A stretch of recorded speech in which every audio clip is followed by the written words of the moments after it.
All right, so one other thing I wanted to cover with article writing. Now, it depends on the type of blog, I guess, that you have. If this was something that was very personal to me and talked about my experiences while I was out snowboarding or doing whatever, then I would just be the writer on the website. I would not have anybody else come on.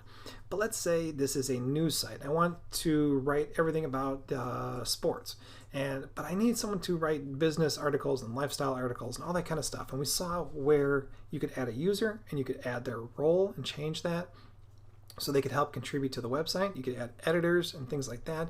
But where do you find those people? I mean, you don't really want to just, go knocking on doors and asking people if they want to write for your blog. There are places where you can go to find articles and writers and great content, people who are very good at specific things too, specific industries or types of writing styles, or if they're good for writing SEO articles. So the two places I kind of go for that is on the lower end side, I would say iWriter. That's a good place to find decent articles. What you can do here is you deposit some money into your account and then you can order content. So I could say this is good for like a one or two kind of article at a time kind of thing. So I would give my article a title, say, look, I need someone to write an article about cloud computing or whatever. I know nothing about that. I want to find someone who can. So I'm going to give the article a title, cloud computing in the future. I don't know, whatever. And do I want this from a template? No. Okay, so you can set up templates for people to be able to come back to.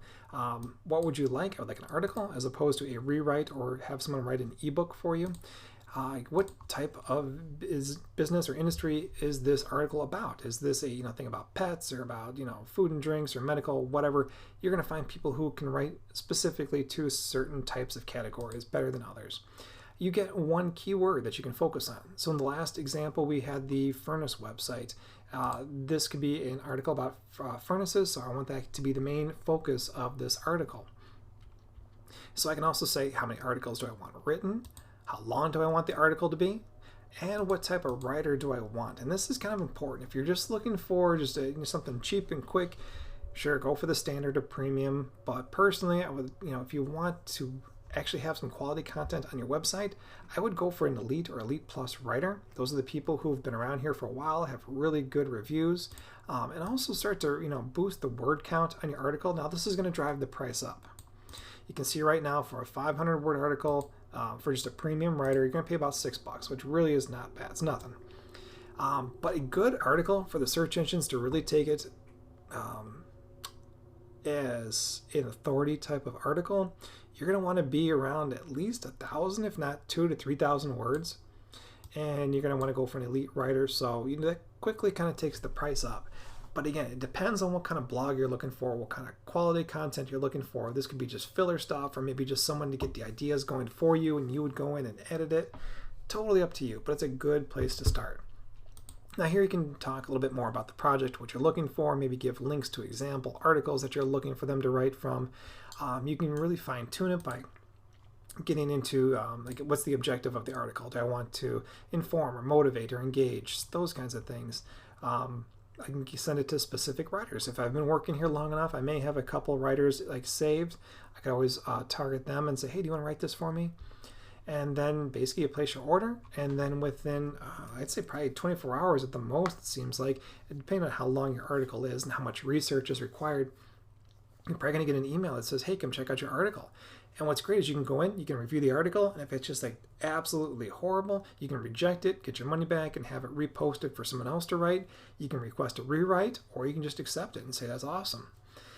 So again, this is good for onesie twosie kind of projects. Personally, I would go into something like Upwork, where people can, you can hire writers to do an ongoing basis. So you could give them, log into your website. You could say, hey, I want to have you write an article once a week about this and this and this. Everybody's going to be rated based on how well they've done in the past. So you can really start to sort out people that way. They're going to come to you first. You're going to put the job out there and say, hey, I need a writer for this on an ongoing basis. You're going to get 20, 30, 40 people all applying to your job. They're going to tell you how much they're going to charge you per article or per hour, and they're going to tell you what their experiences in writing certain things. They're going to give you examples of writing, and you can kind of feel them out. You can talk to them. You can, do a little Skype chat or something like that. You can test them out on a, 1 or 2 article basis. That's what I've done before. So this would be a great place for like ongoing work, whereas iWriter was good more for like a 1 article at a time kind of thing. Both are great options to find writers for your website. And again, remember just to come back and set them up with a specific level of user. Don't give them admin rights unless you absolutely need to. Add them as an author or a writer or contributor, and that'll get you where you need to be.